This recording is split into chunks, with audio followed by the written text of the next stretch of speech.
Assalamualaikum warahmatullahi wabarakatuh. Perkenalkan, nama saya Linda Nur Aini dengan NIM 28922500010. Saya dari Prodi Manajemen. Di sini saya ingin menjelaskan tentang apa sih itu outlook perekonomian Indonesia.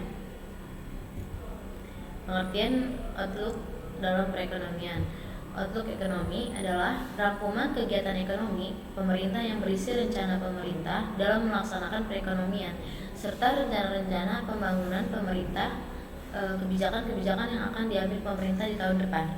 Untuk mengetahui kondisi perekonomian suatu negara di tahun depan, biasanya para investor dapat melihat outlook ekonomi. Dengan demikian, para investor mengetahui hal apa saja yang dapat dilakukan pemerintah dengan perekonomian tersebut, sehingga dapat diketahui bahwa kebijakan pemerintah akan mengarah kemana.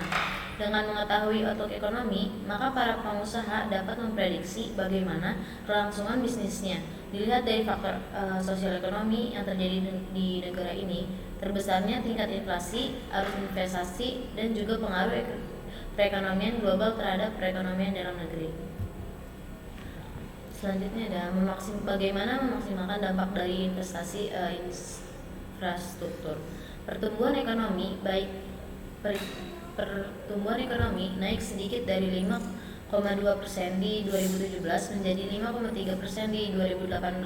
Sektor manufaktur tetap tumbuh di bawah PDB, sedangkan sektor jasa akan tetap tumbuh lebih cepat dan makin dominan. Pertumbuhan konsumsi cukup lemah, dapat meningkat bila tren peningkatan investasi di sektor real dan harga komoditas yang lebih tinggi berlanjut. Pertumbuhan di 2018 dan mungkin 2019 akan banyak didorong investasi dan ekspor, didukung oleh peningkatan PMA dan pemulihan ekonomi di banyak negara maju. Risiko eksternal cukup terkendali melihat kemampuan bank-bank sentral utama dalam menaikkan suku bunga acuan tanpa mengganggu pasar keuangan, dan pertumbuhan Tiongkok cukup berkelanjutan meskipun pada tingkat yang lebih rendah atau sekitar 6%. Dalam mendorong pembangunan infrastruktur, pemerintah Jokowi perlu lebih membuka peluang bagi peran swasta, mengingat kapasitas fiskal pemerintah yang masih rendah dalam usaha mencapai pertumbuhan yang lebih tinggi dan pertumbuhan yang berkeadilan. Dalam pemerintah Jokowi menempatkan infrastruktur sebagai agenda utama dan mengalokasikan anggaran besar untuk mengejar pembangunan infrastruktur. Selanjutnya ada outlook perekonomian Indonesia di tahun 2020. Bertahan di tengah ketidakpastian global. Pada Januari 2020, IMF memproyeksikan pertumbuhan ekonomi dunia akan meningkat. Namun, dalam waktu kurang dari 2 bulan, IMF merevisi pertumbuhan ke bawah, bahkan diperkirakan bisa di bawah pertumbuhan 2019. Lembaga riset internasional memperkirakan penurunan lebih besar jika COVID-19 menjadi pandemi global. Dalam COVID-19 yang dialami Indonesia saat ini terhadap pertumbuhan ekonomi mengakibatkan investasi akan melambat. Konsumsi RT mengalami penurunan sebagai akibat pembatasan perjalanan dan pergerakan masyarakat. Kinerja ekspor impor terkena dampak penurunan aktivitas perdagangan dunia dan pelemahan ekonomi domestik. Dan skenario optimis mengasumsikan tambahan stimulus fiskal sehingga mendorong peningkatan konsumsi pemerintah ada, dan skenario pesimis dorongan APBN terbatas. Selanjutnya ada outlook perekonomian Indonesia di tahun 2023. Di tengah gejolak ekonomi global yang belum mereda, ekonomi Indonesia terus menunjukkan ketahanan dan prospek yang baik. Bank Indonesia memperkirakan pertumbuhan ekonomi Indonesia pada 2023 tetap kuat pada kisaran 4, sampai 5,3% dan akan terus meningkat menjadi 4, sampai 55% pada 2024, didukung oleh konsumsi swasta, investasi, dan tetap positifnya kinerja ekspor di tengah pertumbuhan ekonomi global yang melambat. Inflasi indeks harga konsumen diperkirakan menurun dan kembali ke dalam sasaran 3,0 kurang lebih 1% pada 2023 dan 2,5 kurang lebih 1% pada 2024.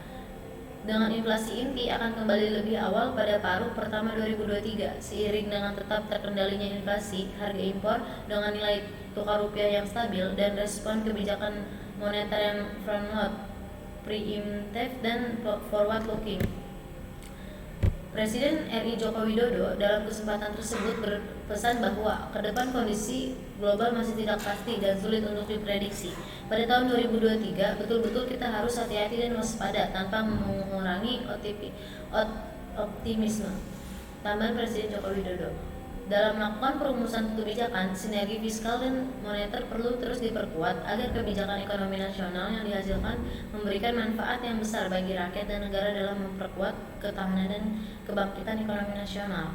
Stabilitas eksternal akan tetap terjaga. Transaksi berjalan diperkirakan berada pada kisaran surplus 0,4% sampai dengan defisit 0,4% dari PDB pada 2023 dan surplus 0,2 sampai dengan defisit 0,6% dari PDB pada 2024. Sementara neraca modal dan finansial surplus didukung PMA dan investasi portofolio.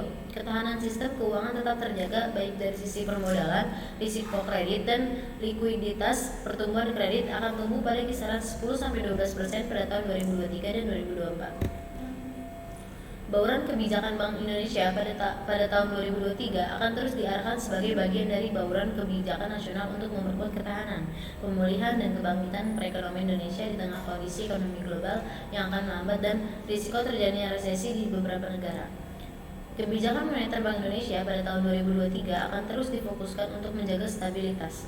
Sementara itu, 4 kebijakan Bank Indonesia lainnya, yaitu kebijakan makroprudensial, kebijakan sistem pembayaran, kebijakan pendalaman pasar keuangan, dan kebijakan ekonomi keuangan inklusif dan hijau akan terus diarahkan untuk dan sebagai bagian dari upaya bersama dalam mengakselerasi pemulihan ekonomi nasional.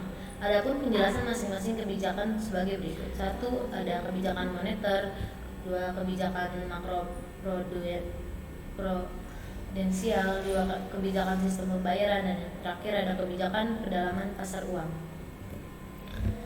Sekian dari penjelasan dan pemaparan materi saya, kurang lebihnya mohon maaf. Wassalamualaikum warahmatullahi wabarakatuh.